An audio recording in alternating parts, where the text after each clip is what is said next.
بسم الله الرحمن الرحيم. السلام عليكم ورحمة الله وبركاته. الحمد لله رب العالمين والصلاة والسلام على أشرف الأنبياء والمرسلين محمد وآله وصحبه أجمعين أما بعد. حاضرین و ناظرین، درس نمبر 1810 سے اور آج سورۃ المومن کی 3 آیتوں کی تلاوت و تشریح کی جائے گی. آیت نمبر 13، 14 اور 15، 13، 14 and 15. چلیے سب سے پہلے ہم ان 3 آیتوں کی تلاوت کرتے ہیں، لفظی ترجمے اور ترجمے کے بعد تشریح کرتے ہیں. اعوذ باللہ من الشیطان الرجیم، بسم اللہ الرحمن الرحیم. هو الذي يريكم آياته وينزل لكم من السماء رزقا وما يتذكر إلا من ينيب فادعوا الله مخلصين له الدين ولو كره الكافرون. رفيع الدرجات ذو العرش يلقي الروح من أمره على من يشاء من عباده لينذر يوم التلاق. صدق اللہ العظیم. لفظی ترجمہ یوں ہے، هو الذی، وہی ہے جو یوریکم تمہیں دکھاتا ہے، آیاتہ اپنی نشانیاں، وینزل و نازل کرتا ہے، لکم تمہارے لیے، من السماء آسمان سے، رزقا رزق، وما یتذکر اور نصیحت نہیں پکڑتا، الا مگر من جو ینیب رجوع کرتا ہے. فادعوا اللہ، لہذا تم پکارو اللہ کو، مخلصین خالص کرتے ہوئے، لہ الدین اسی کے لیے بندگی کو، ولو اگرچہ کرہا ناپسند سمجھیں، الکافرون کافر. رفیع الدرجات بہت بلند درجوں والا ہے، ذو العرش عرش کا مالک ہے.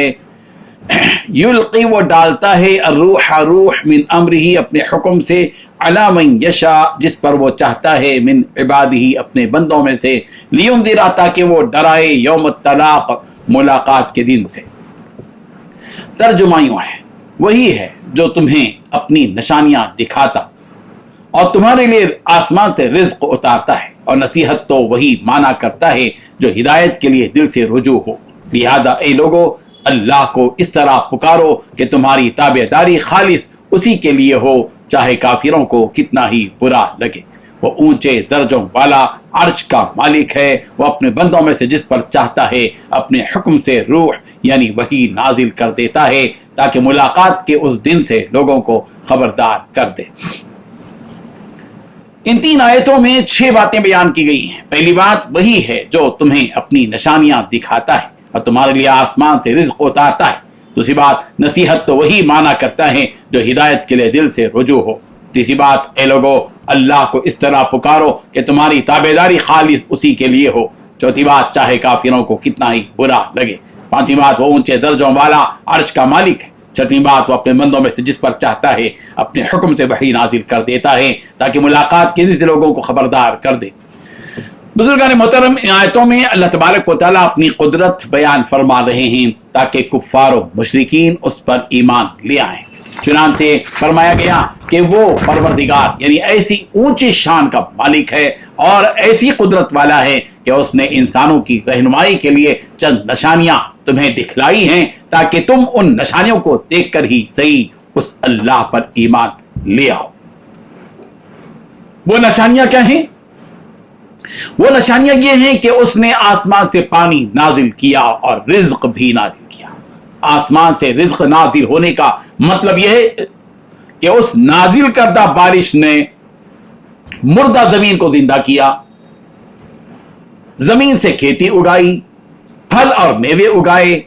تمام مثالوں کو چھوڑ کر اللہ تبارک و تعالیٰ نے اسی پانی اور رزق کی مثال اس لیے دی کہ یہ دونوں چیزیں ہی انسان کی بنیادی ضرورت ہے. اس لیے ان 2 اہم چیزوں کو اللہ تعالیٰ نے بطور خاص ذکر فرمایا. ان بیان کردہ چیزوں میں غور و فکر کرتے ہوئے وہی انسان اس سے سبق حاصل کرتا ہے جو ان باتوں کو سمجھنے والا ہوتا ہے اور اس کی طبیعت میں نصیحت کے ماننے کا مادہ ہوتا ہے۔ اس آیت میں ایک حکم اللہ تبارک و تعالیٰ نے یہ دیا کہ مخلصین لہ الدین، کہ دیکھو اپنی عبادتوں میں اخلاص رکھو، خالص اللہ ہی کے لیے، صرف اور صرف اللہ کے لیے عبادت۔ چنانچہ حضرت عبداللہ ابن زبیر رضی اللہ عنہ سے مروی ہے، رسول اللہ صلی اللہ علیہ وسلم ہر نماز کے فوری بعد یہ کلمات کہا کرتے تھے، لا الہ الا اللہ وحدہ لا شریک لہ، لہ الملک ولہ الحمد وہو علی کل شیء قدیر، لا حول ولا قوة الا باللہ، لا الہ الا اللہ ولا نعبد الا ایاہ، لہ النعمت ولہ الفضل ولہ الثناء الحسن، لا الہ الا اللہ مخلصین لہ الدین ولو کرہ الکافرون۔ مسلم کی یہ روایت ہے۔ اللہ تعالیٰ کی اور صفات بیان کی جا رہی ہیں کہ وہ اللہ کون ہے؟ اونچے درجات والا اور عرش کا مالک ہے۔ وہ عرش جس کی وسعت کا کوئی اندازہ نہیں، وہ عرش جہاں سے ساری دنیا کے فیصلے اترتے ہیں، وہ عرش کے جسے زبردست اور طاقتور فرشتے تھامے ہوئے ہیں، وہ عرش جس کے نیچے اور ارد گرد سارے ملائکہ اللہ تعالیٰ کی عبادت میں مصروف ہیں، ایسے عرش کا مالک ایک اللہ۔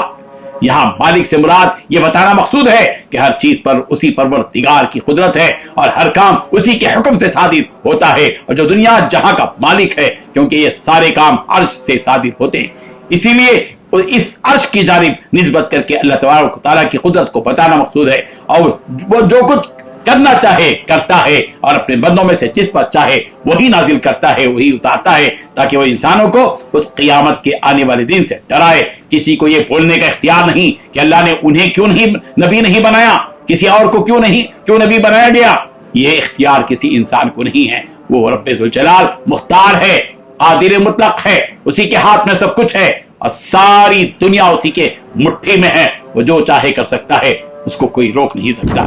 اس آیت میں اللہ تعالیٰ نے روح کا لفظ استعمال کیا ہے، جس کے معنی بعض مفسرین کی رائے کے مطابق قرآن مجید ہے، جیسا کہ ابن زید رحمہ اللہ نے اس آیت یلقی الروح من امرہ علی من یشاء من عبادی وکذلک اوحینا الیک روحا من امرنا، یہ تلاوت کر کے فرمایا کہ ان آیتوں میں جو روح کا لفظ استعمال ہوا ہے اس سے مراد قرآن مجید ہے، جس سے اللہ تبارک و تعالیٰ نے جبرائیل امین کے ذریعے، جو کہ روح ہیں، اللہ کے نبی صلی اللہ علیہ وسلم پر نازل فرمایا۔ اور جبرائیل کے روح ہونے کی دلیل میں آپ نے یہ آیت فرمائی، یوم یقوم الروح والملائکۃ صفا۔